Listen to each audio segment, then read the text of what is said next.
Hello everybody, thank you all for being here and for putting up with a small delay, but we needed to set this up so you can see sound later. No spoilers. So it is with great pleasure that I am introducing Gianluca Memoli, who will talk about the Light and Sound Quiz show. Hi everyone, I'm recorded, I'm told, tonight, so I cannot do really bad jokes. Otherwise, my little kids, thank you, thanks for that. That's what I wanted to know. Otherwise, my kids, which are there at the back, will say, no, that's a daddy joke, no daddy, please. Right, I work with sound. I've been working with sound for 20 years now. And before that, I'm a physicist by trade. Before that, I want to go to space. So I was doing experiments in microgravity. That's another story for another time. But so I actually did the training for being an astronaut. Eventually, life went in a different way, like sometimes happens, because I fell in love with sound. And the story with sound starts in a galaxy far, far away. And on the fact that, as George Lucas says, audio is 50% of any movie experience, of any immersive experience. We live in a world which is designed for sight, but still, even when you go in VR, if you don't have the right audio, you get nothing. Still, in my experience as an amatorial thespian, I know that as a director, I can ask anything to my light director. I can ask lights which are focused, I can ask lights which are diffused, I can ask lights that move, but I cannot do that to my sound director. So, in 2017, I saw this picture. And this is a picture which shows light which is delivered to people to give a specific experience. Light which goes exactly where you want. And this picture changed my life. Because then I said, can we get the same for sound? And if we can, how would our world change? What could we do if we had such control on sound like we have on light? So now, I want you to imagine a television studio, two teams, one on that side, one on that side. Team light, that side, everyone with t-shirts, with a light bulb. Somewhat, one of them is dressed like Einstein. On this side, team sound. Team sound has people dressed like DJs with big, big headphones on their ear because they want their own sound. In the middle, someone asks question. And the game tonight is, can you tell us something special about light or sound? And so the role of the referee will be keeping scores. Immediately, Team Light starts and says, I know, light is a wave. And what they use to demonstrate that is the famous Young-Fresnel principle, which says that if you take a wall with two holes and you start light going in one and the other, what you find on the other side is different from what you find by having the singular holes. And that is then, there is a moment when the audience is silent like you, but then suddenly someone from Team Sound said, but actually, sound is a wave too. And so the score goes even 1-to-1, and we use this fact that sound is a wave to actually deliver sound in our cinemas. Or deliver the idea that sound is going around us if you go in a very expensive cinema. Let's try. We brought this so that we can see how much actually sound is a wave. So let me see that. Let's see if I can make it work. And this is an experiment. Like every experiment is live in front of you, it might fail terribly. So what I have here is a tube. Inside I have some polystyrene balls. I have an amplifier, an audio amplifier here, which is on. Good start. And then I have a frequency generator, so an object which generates sine waves at specific frequency. Now, this is the basic that you need to understand what I'll be telling you about later. So, how long is a certain note per sound? So, let's see what we can do. Let's see if we can hear it first.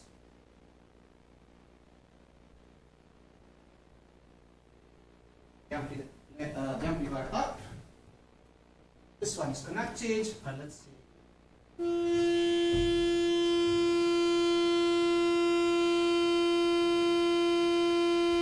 So I'm putting a single note here, and every one of you who plays music knows that this is one of the notes in the middle size of a piano. And what I'm doing now is I am changing the frequency. So can you see something happening to the particles? What is happening? Can you tell the others? They jump. Okay. Yes. So maybe they are finding their beat.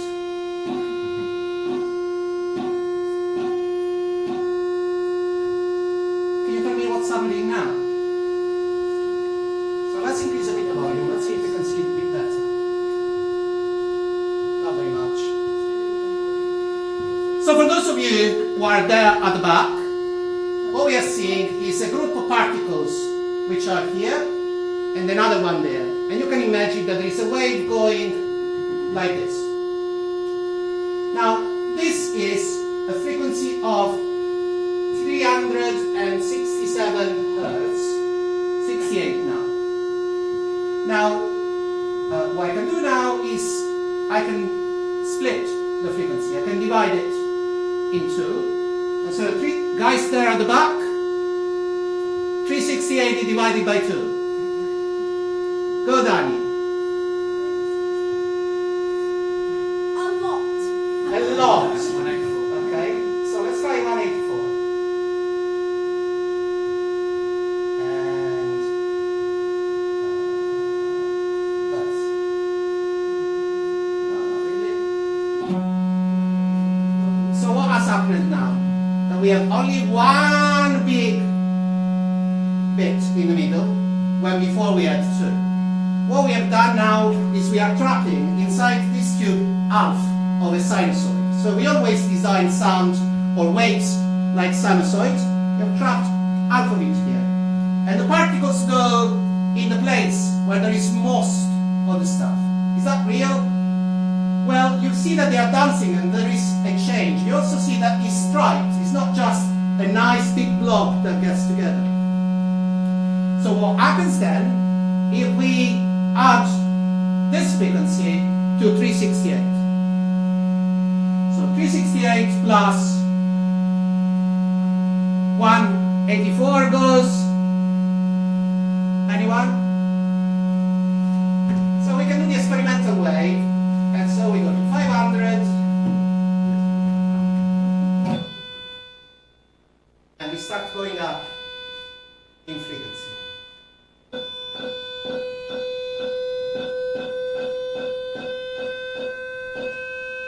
So, does anyone know the answer?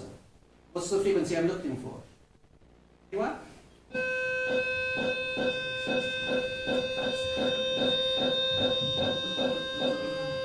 So, keep going. Well, we'll look for it later, because it's taking too long. What should happen then is that instead of 2, you will have 3 bumps per sound. So what we are doing is we are trapping waves of sound in a way that we can see them. We also see that the polystyrene is not aggregated like blobs, but is aggregated like stripes. And that is very important, because this is the interaction between the particles that are in our wave. So, have I convinced you that sound is a wave? So the next bit is, but light oscillates perpendicular to the direction of movement. And in fact, light, so we don't get radio in tunnels because light cannot pass through. It works like a filter. That's why, in fact, there are some frequencies which also work in the tunnels, and they are specialized in the height of the tunnel. Well, that's a point for team light, isn't it?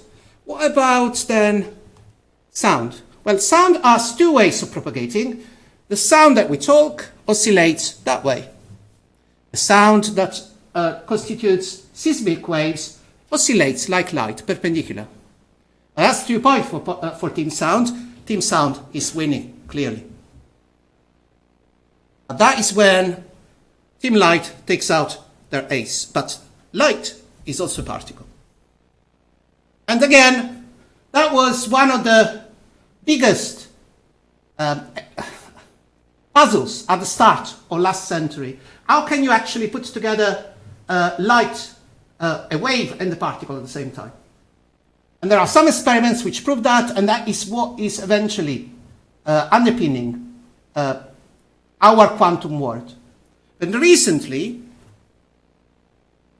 they have found the quantum for sound. So if we can do now quantum computers for using light, maybe we can do quantum computers also using sound. Why would they be better? Maybe they will be easier to program, but surely they will be much, much bigger. Because that wavelength that I showed you is quite big. Again, with a small laugh, Team Light says, but we have tools for controlling light. We have so many tools that since the time of the ancient Greeks, we have had lenses. Plato was talking about lenses. Aristotle was talking about lenses. The monks in the Middle Ages were using stones to read before glasses were invented. We, a lot of us, wear lenses. We have devices which control light to a high precision in our pockets. We call them smartphones. And if you don't believe that, try using one of your sunglasses on top of one of the displays of your smartphone and rotate it and tell me what happens. There is nothing like that for sound. Because sound is controlled by many, many speakers. And you can see that the dates are very, very recent here. We have treatments which use sound to cure cancer. We have treatments which use sound to levitate objects in midair. And if you look for my name on YouTube, you'll find me on Good Morning Britain levitating a bit of food. But there is nothing passive for sound. Well, as a researcher, I know that anytime I make a statement like that, there is someone in 1930s or 1960s which tried it. It's sometimes, being a physicist, is rediscovering the work of others with more tools. And in fact, those were lenses, and acoustic lenses in 1940s, 1960s. They are big, chunky, and only working at one frequency. But if you look again and you search for acoustic lens, nowadays you find this, which is a speaker which came out in 2003, where a piece of metal is used to diffuse sound over a large area. In particular, this is important for high frequencies because tweeters point very much. So the conclusion is there are not really passive ways to control sound. And because of that, we live in a world which is designed for light.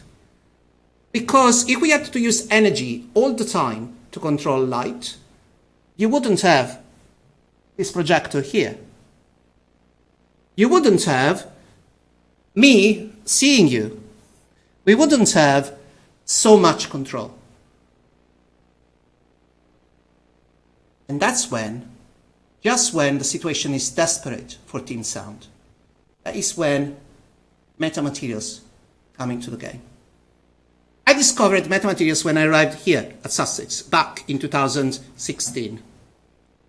What is a metamaterial? Well, there is a definition I like, which says metamaterials are devices engineered to modify the sound that hits them or goes through them. Now, this means I can make metamaterials with any basic material because there is no definition there on the chemistry. So I can use recycled materials, I can use wood, I can use metal, I can use plastic. But if I stopped at that definition, I would be just describing something which has been around for a while, and we call them musical instruments, or absorbing materials, or diffusers, if you are in an auditorium like that. You might see that the walls behind you have lines and stripes to make sure that the voice gets diffused equally all around. So there must be something more. And you need to add this bit, which is they are made of parts which are smaller than the wavelength, called unit cells.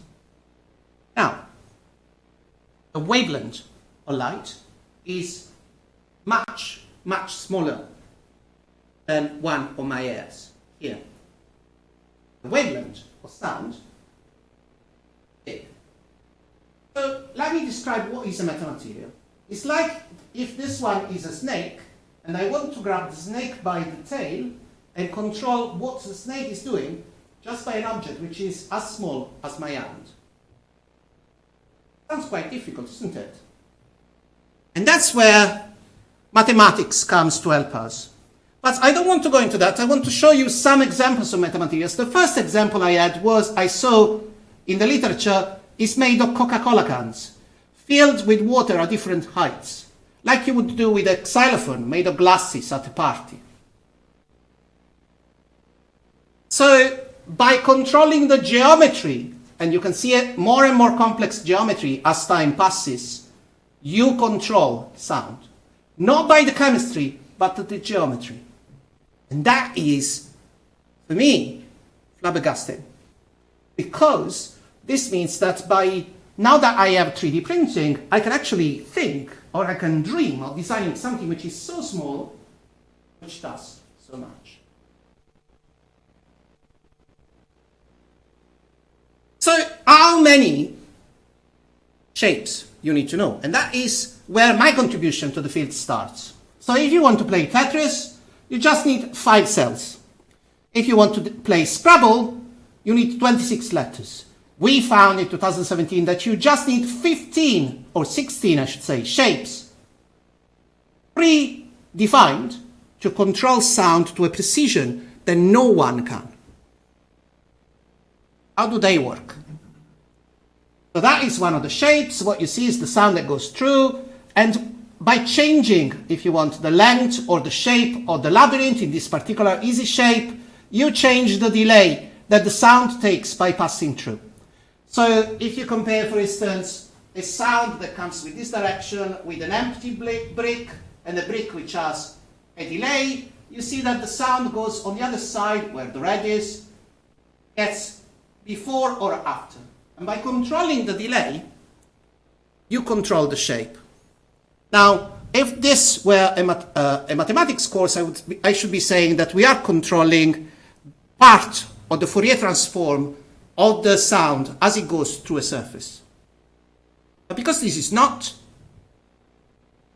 I'll tell you a simple recipe. So let's suppose that you have a speaker at the bottom there, and you want to make a yellow line, which is a metamaterial, which bends the sound around this Lego figure. So what you do is you calculate back the sound as it goes through your surface and transform that in delays. And then you get a recipe, you take your kit of 16 shapes, and you transform that into a material. And then you assemble it, like in this movie. And what you get in this particular case is a lens, and you can see this is made by circular things like you would expect from a lens. And then you make a phase inversion layer, like the ones that in atomic trapping are used to control atoms. And then you get speakers like this. You put the two one on top of the other. You switch on the system, and you get levitation. Now, levitation, if you look at it from the point of view of a light scientist, I know thin light, I know. This has been around for a lot of time. This type of control got the Nobel Prize during my thesis, 1997. We arrived with light, with sound, a few years later, but we're getting there. And if we can do this, we can also bend sound like we do with light. And this is an experiment made in 2012. This is our experiment made in 2018. What you see there is dry ice, and you see the sound bending around. Now, you see that the difference in times are getting very close now. But still, this is 40 kilohertz. This is a frequency we cannot hear. Ultrasound, I should call it. This is a much higher frequency. And so the wavelength is much, much smaller. And if I can do something like that, I can do something like this. I can imagine putting a surface in front of a speaker and switch it on during the disco party and eventually creating an area of silence in the middle of the dance floor when you can talk to your friends and decide it's time to go away. Or you could put the bar there and finally shout your, avoid shouting your order because you don't have the music talking to you. So if you can do that, then we are moving into the transforming science into devices that we can use every day. The next one we came up with is, you could call it a prism. It's actually a diffraction grating, and the difference between a diffraction grating and a prism is where the red goes. Now, what does this do? You have sound coming, and it sends notes, different notes, in different places. This means that if I have an object like this during my talk, I can go there with my guitar, and depending on the notes that I make, I can send sounds there or there, and just there or there. So that is a different way of interacting with audiences. It's a different way of playing with sound. Because my colleagues in music will tell you that composition is a way of passing messages using time. What we are doing with this is transforming time messages into space message. And if you can do that, you can do something like this. So this is an experiment for those of you who are familiar with the campus. This is an experiment we did on campus near Shawcross. These are the stairs. We had the speaker there, and at the moment there is no metamaterial. And you can hear that most of the sound is in front of the speaker. And then we change the color, obviously, of the surface, and we put a metamaterial this time, and we repeat the experiment. And this time you can hear some sound, but not a lot of it when you are in front.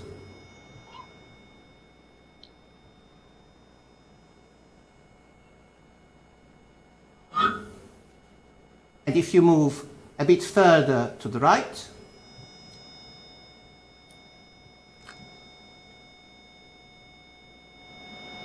you'll find the sound all there. Now, we went to CES in 2018 with a dashboard of a car where you could hear a different sound for the passenger and the driver. And this was a dream come true for me because this type of experiment came up to my mind, during a trip where Danny was very small and we were going to Cornwall, and he was listening to Baby Shark all the time. And my imagination said, well, what would be nice if Danny could hear Baby Shark and I don't? And that is what really motivates us scientists, right? These things like this, things that solve your real problem, the problem you care about.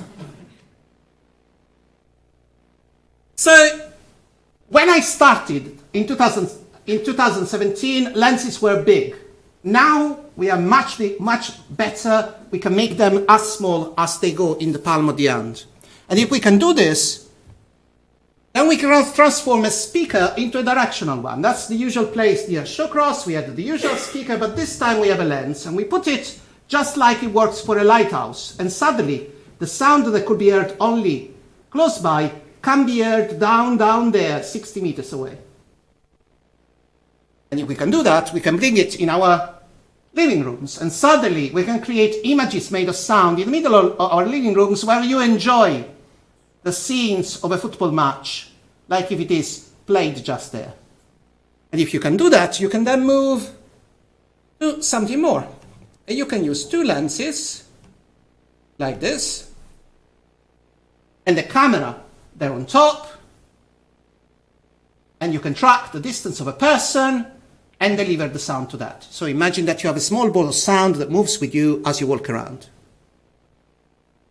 We were very precise in doing that, and in fact we tried that with an experiment where people were asked to look for the ball of sound in a room, and they were precise to 20 centimeters, which is this distance. Remember, we are talking about frequencies which are this big, wavelengths that big. So with an object which is this big, I controlled with a precision which is this big. Not bad. But then, so this is the experiment we did. We put it on a rotational table, which is not really practical, right? It's quite big and chunky. But still, this allowed us to do something that Hollywood had already imagined time and time ago. Because I mentioned about scientists of the past, and we work on the shoulders of giants.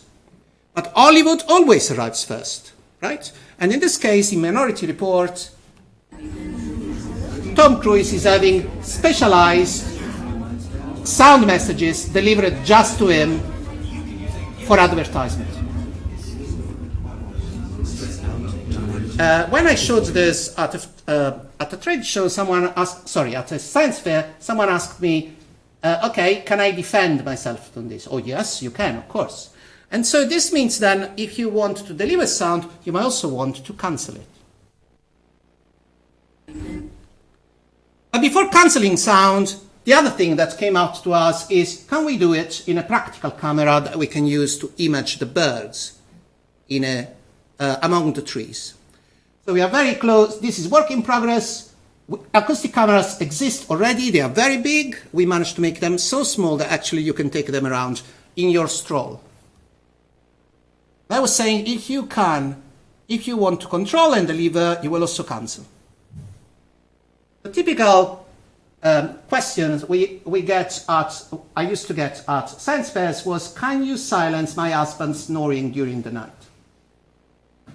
This means a precise knowledge of the sound that you want to silence if you use active methods. Active methods are extremely effective, and in fact, if you ever tried noise-cancelling headphones, you know that. But noise-cancelling headphones only work in a small area of your ear canal. If you want to work on a large area, you need a lot of speakers. So can you do something that works like noise-cancelling headphones by using passive device? With light, it already exists. We call them colored lenses.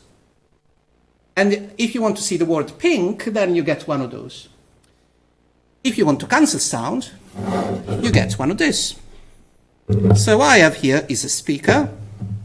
And what I'll try to do is I'll try to connect to it using Bluetooth. And that's again, sometimes it works, sometimes it doesn't. Let's hope this is one of the nights. So I am connecting and putting some music through it. And let's see what I get. Maybe shark? No. Let's try the Beatles. Let's say Sgt. Pepper's. Yeah? Or something like that. Come together. Okay. So I haven't connected yet.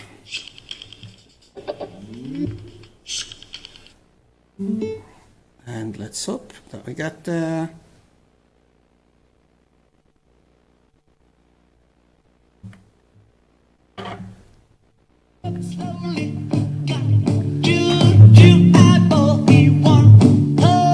So I have two boxes here.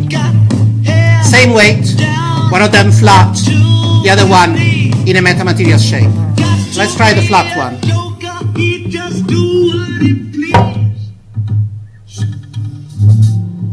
Can you still hear them?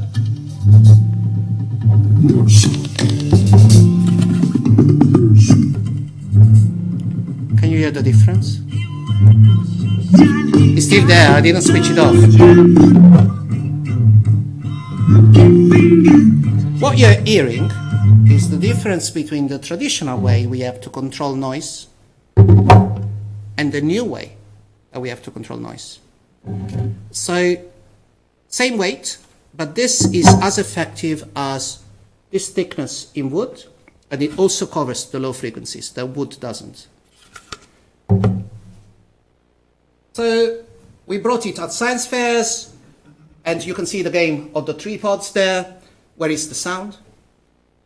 And that's when lockdown arrived. Lockdown changed our mindset.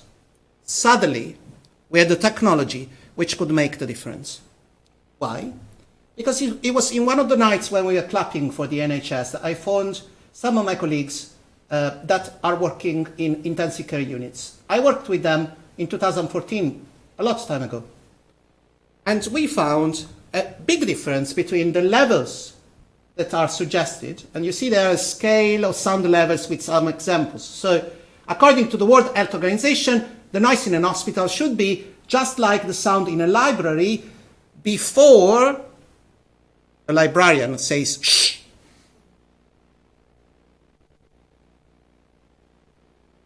And these are the sounds which we measured instead. This is a review which covers 20 studies between 2015 and 2021. So the sound went as high as having a food blender switched on all the time. And I asked them, how is it now? And they said, it's even worse. The sound and the noise that we don't have anymore is now all in our hospitals. And so let me give you an example. This is a ventilator, and you might be familiar now with this name. And let's see if we can hear it. Not really. Okay, never mind. So if you measure the sound that these two machines make, oh yes, we can hear it. That's a CPAP machine, I believe. Well, if you measure the sound, you find that the levels that you get are 73 dB if you imagine 10 of these machines in a ward. And if you compare that with the sound of a motorway, the M25 in particular, in the area near Richmond, where there is the clonk part, you find that the sound is very similar. So we had the sound of a motorway in our hospitals. It's no surprise that for the first time in 120 years, so this is a survey that every year our parliament does with NHS staff, and for the first time in 120 years, as I was saying, among the causes of burnout, there was noise. Because noise impacts on patients, causing sleep disturbance, delayed recovery, increased heart rate, but also on staff. And it's not easy, because you don't really want something between the patient and the source of noise, because you want to access the patient every time. You want something that you can clean easily. You don't want something that is heavy, stays there like traditional solutions. So what we did is we asked for a bit of money to design a solution. And we designed 3 of them. The first one maximizes noise reduction. It's a material that we now make like Lego bricks. I told about that before, right? You compose it, and you get a transparent material like this, on which you can then make into boxes or different shapes. And we tested it on panels, on casters, between beds. So you can see the procedure of preparing it, of covering it. Why did we cover it? Because the first test that I had to do before actually going into an hospital was to demonstrate that it was cleanable with a wet wipe. And then in one of the small COVID wards, in one of the few periods when we were allowed in hospitals and there were less people there, so we did the testing with the noise level meter, and we found a reduction which was clearly audible. Now, is that a surprise? Yes, it is, because the ceiling is very small and the panel is very close to the wall. So is that possible that sound which bounces all around was still reduced by our panels? This is hidden in the physics. This is hidden in the fact that we are using technologies that we use for light. And now, so you have seen in my description that I also, because we believe in it so much, we believe this is extremely transformative, we now have started a company and we are doing booths. This is one of the booths that we had last year at Future Build. We are doing panels, we are doing solutions for factories, which are light, modular, easy to mount, but more importantly, passive. And because it's not the chemistry, I can use materials which are recycled. But it doesn't stop there. Because I said we had 3 solutions. The second one is a material that blocks sound, but lets some air through. And if you can trust me not changing too much the volume of my voice, then you will hear, or might hear, that there is a difference. This does 11 dBs. 11 dBs is the equivalent, in this particular one, of double glazing, but lets air through. So we tested it in a window, thanks to a noise consultant, a very famous noise consultant here in Brighton, who didn't believe this could work. So we did a test in their window, at the window of their home. We measured a difference between the orange, which was without the metamaterial, and the blue, which is with the metamaterial. And we are talking about, so the higher, a positive one is a difference in attenuation. You can look and do your math yourself. But of course, you cannot do something like this without measuring the pressure drop. And the pressure drop is how much air we lose by using something like this. And we found that the pressure drop decreases, obviously, the more with different designs. And now we have a solution which competes with these solutions, which are a louvre and a trickle vent. That's because in 2022, we had a new law in the UK, which tells us how we should build our buildings, taking into account overheating. Overheating is a word that me, well, with my Italian background, would have never associated to Britain. But still, due to global warming, it's something that we experience more and more. And so the law says this: if you have a problem on noise and overheating, keep your windows open. But there is noise, right? Yes, then keeps your window open with a timer. And you decide, I open it a bit, I close it a bit, and I manage. If you cannot do it, says the law, then you install an acoustic louvre. Acoustic louvres are amazing technology, but they are thick, heavy, needs to be cleaned all the time, and there is some discussion on whether the materials that you get inside have a positive or negative effect on health. Not great, right? And so, in fact, the law says if you cannot use an acoustic louvre, then switch on forced ventilation. But forced ventilation consumes energy and adds noise. If you are silent for a second and you hear the fan, where does it come from? That one, yes? We need fans everywhere. We're working with a company which eventually is building a big company that is specialized in leisure parks. They have a problem with the noise that comes from their projectors. So if you go in an hotel and you hear that small, low-frequency noise that no one can kill, that there is no technology that can kill, what do? Do you switch on the air conditioning? Do you switch off the air conditioning? Do you keep it on? That's why we had a third solution, which is a solution which maximizes the airflow. So we imagined it as a box around the machinery.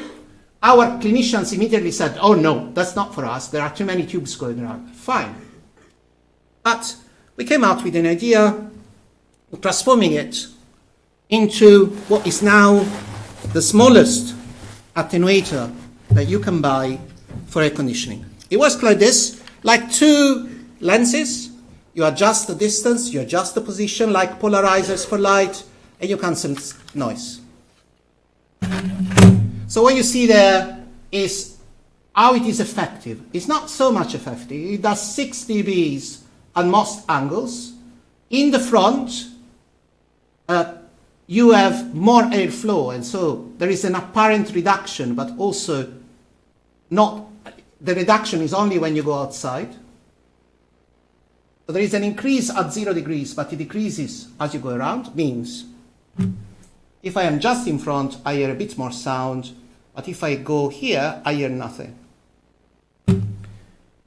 And the sound reduction that this one has is equivalent to what you get at low frequencies with a big attenuator this big.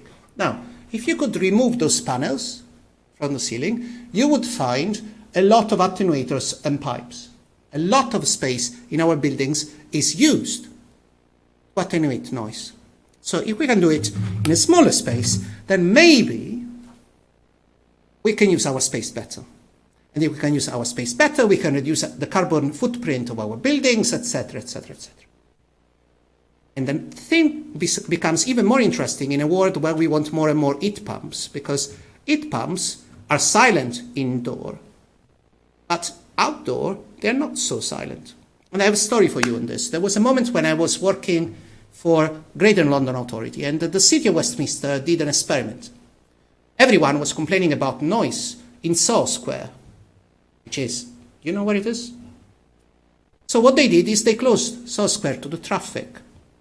And the number of complaints increased, because suddenly people were hearing the air conditioning of their neighbors, which they couldn't hear before because they were hidden and masked by the traffic.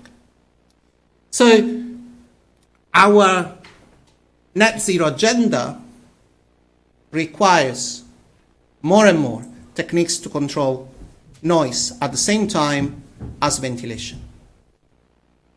So what comes next? Remember my question at the start. Remember the fight between team sound and team light. Who wins? Well, while I'm talking with you tonight, my colleagues are at Future Build with the office of the future, because 70% of the offices in the world are open offices. And you can recognize our windows, you can recognize our booths, you can recognize our separators. And if you see there on the top, there are 2 holes, and you can experience the effect that our attenuators do. Science made here at Sussex and transformed into products that eventually are changing lives. So the fight or the competition between light and sound has just started. Metamaterials have transformed the agenda completely. Have transformed what is out there. Have transformed I can do it into I can do it. And the difference is very simple. They do it only with the geometry. And I have a volunteer.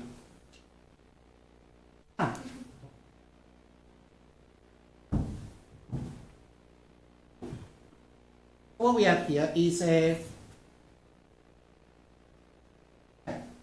What I would like you to do is pinch the snake. Really? Okay. You are holding it? I'm pinching it, yeah. Hear any sound? Yeah? Can someone repeat the sound for me? Tanya, I know you can't, but someone else. No? Okay. Now what we do then is we will add an incredible technological implement to it. You need me still? Of course. Oh dear. So can you please hold my new invention here? Oh, yeah. Here on top. Ready?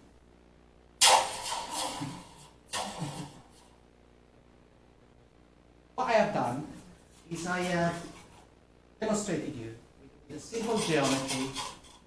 You can control the sound that you produce. You can control even the sound of a slinky. Do it at home if you want. So the fact that now we can control the geometry and we have more and more, I don't need you, thanks a lot. A round of applause for my... The fact that now geometry is a problem of manufacturing, and we have 3D printing that allows us to make it smaller and smaller and smaller. Let's not discuss the price. Or you can use injection molding like this and make metamaterials like you would do the surprises of a Kinder Egg. And it means that metamaterials are now something that we can use every day. And they are every day changing what we do, just like you change the sound of a slinky into a sound that was used in the original Star Wars to do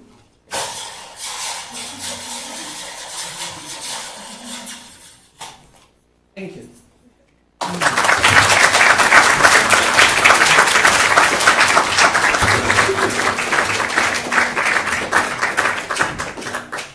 Okay, we have time for questions.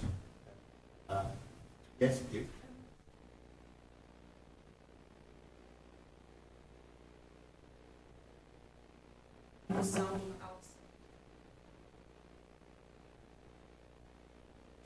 So what I was doing is I was using in that particular one, a single note. And if you send a single frequency of light through a prism, that will only go in one direction. So if I put a music through that, then the notes will go into different places. So what was happening is that I had the sound, instead of going to the front anymore, it was only sent in that direction. If I had used a different note, it would have gone to a different angle. We tried this with a music at a science fair. And we had a prism here, we had people passing like this, and trying to describe the experience with the wordings. We discovered one key thing. That thin sound is not doing a good job. It doesn't have a language that is. I have to use language of thin light, because since kindergarten, since nursery, we are taught about colors. We are not taught, we are not described, we are not educated to listen to sound. So, what I was doing is I was taking all the sound, which was going here, like that, or actually like a Gaussian, like this, and shifting it. Can I answer your question?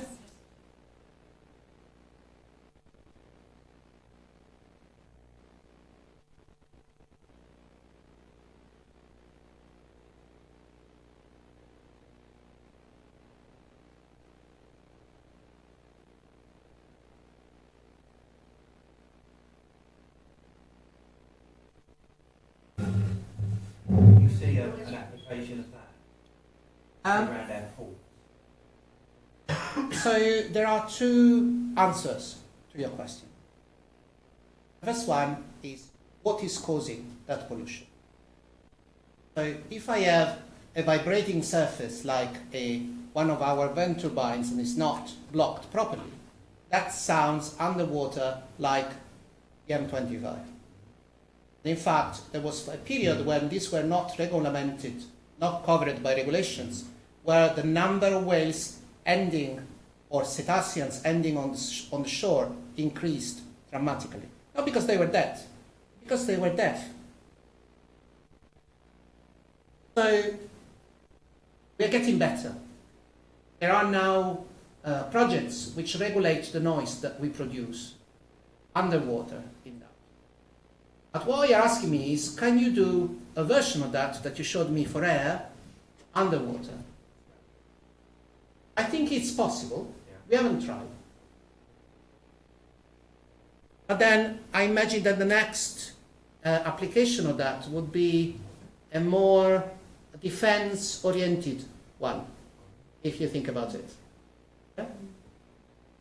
So let me tell you a story. I told you I worked with sound for a lot of time, and do you know how we actually won the Second World War? Because we could listen to the sound made by the propellers of submarines. She is the expert, I understand. That's one way. That was listening to what was coming our way. But we learned to listen as a country to the sound of cavitation. So the fact that sound is underwater is an important comment to make, and the fact that I started with air, who knows?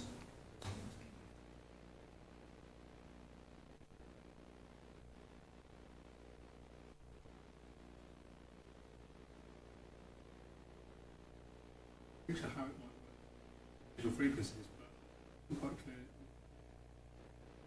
Is there kind of like a spectrum that they're going to?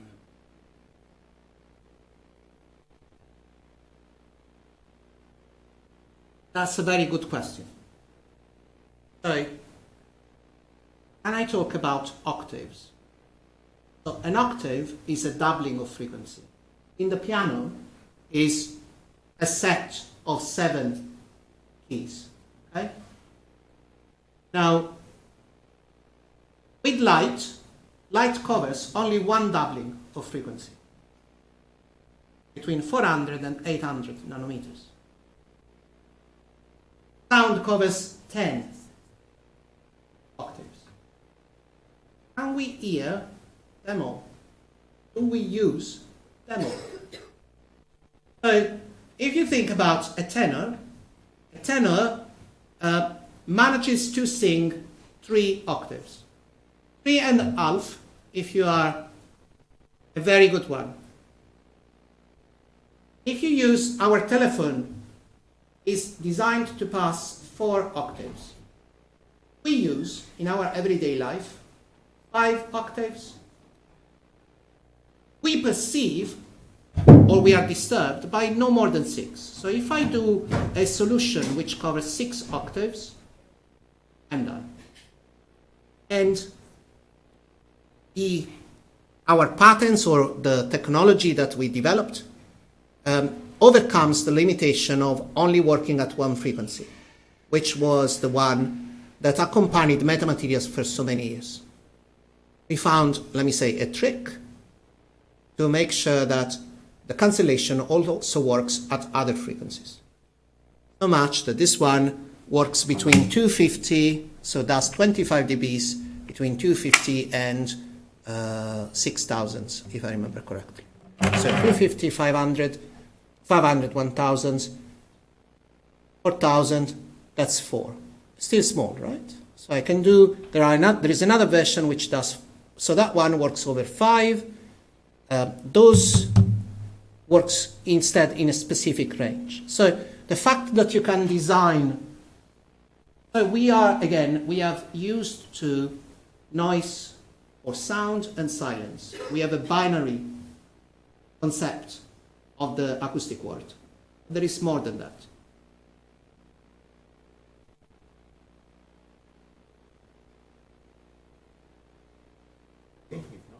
It's a thing. More time. Oh, no, well, That's all right, no, I'll ask afterwards. you can ask later. Okay, thanks. So we consecutive question. Thanks a lot, everyone, for coming.